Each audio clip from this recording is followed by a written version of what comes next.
دا دنیا او آخرت دا هغو خوار دے چا اغسته چی د خپل مور پلار زار دے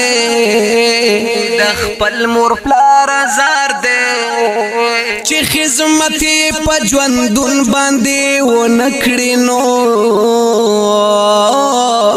یہ پس لمرگ پسی مجاڑ بیکار دے یہ جمرت دا مور پلار دا مخکتنا زار زار زار یہ دا غفیز نصیب شوے چیو خیار دے دا مور پلار خدمت کوا کا جنت غواړي نو یہ خیال زمان پیرازی پروردگار دے ما باندې خوګا لخپل ځانوي مورې ته پما به د ګرانوي وای ګرانوي مورې ته پما به د ګرانوي ما در تپسرو سترګو جړا کړلا ما در تپسرو سترګو جړا کړلا یت د تور لهد پلور روانوي مورې ته پما به د ګرانوي وای ګرانوي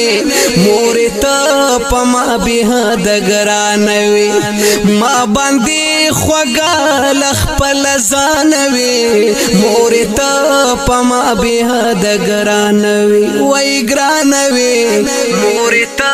پما به د ګرانوي تارا لد پلار مینرا کړي وا تارا لد پلار مینرا کړي وا مینرا کړي وا یت پمونګ دمرا مهربان وي مورې ته پما به د ګرانوي وای ګرانوي مورې ته پما به د ګرانوي ما باندې خوګا لخپل ځانوي مورې ته پما به د ګرانوي وای ګرانوي مورې ته پما به د ګرانوي جون کی چرینو خپکړی تا جون کی چرینو خپکړی تا مرکبی پروا مول خفغانوي مورې ته پما به د ګرانوي وای ګرانوي مورې ته پما به د ګرانوي ما باندې خوګا لخپل ځانوي مورې ته پما به د ګرانوي وای ګرانوي مورې ته پما به د ګرانوي مورې ته پما به د ګرانوي ډیر دی نور رحمان په ژوند خپکړلو ډیر دی نور رحمان په ژوند خپکړلو هم د مشرور می قدردانوي مورې ته پما به د ګرانوي وای ګرانوي مورې ته پما به د ګرانوي ما باندې خوګا لخپل ځانوي مورې ته پما به د ګرانوي وای ګرانوي مورې ته پما به د ګرانوي اوس خو بدستای دعاګانو کې اوس خو بدستای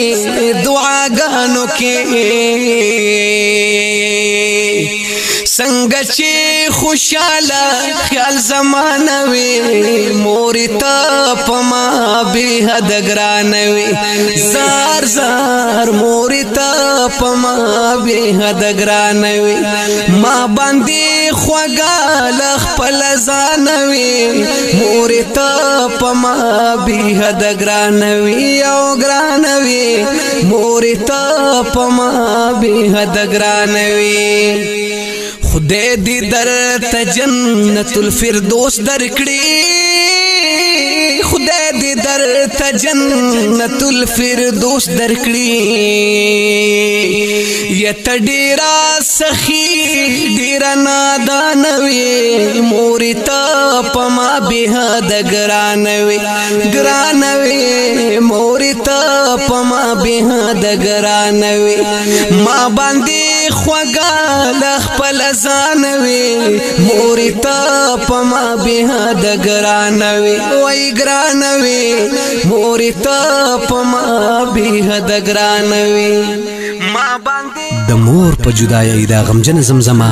کلام دې د شاعر رضامین لیوال فرمایش کون کې د کراچۍ نه خیال زمان خالد زمان حافظ عامر او مسلم آباد نه صدیق بنگش په आवाज د جمیل فانی د نظم نمبر د 3818 د هوم سټوډیو پروډکشن سوات لخوا وړاندې کیږي د نورو ناتونو او نظمونو اوریدو لپاره زموږ د یوټیوب چینل جمیل فانی افیشل ضرور سبسکرایب کړئ د رابطې نمبر یاد لرئ 0346 9414 470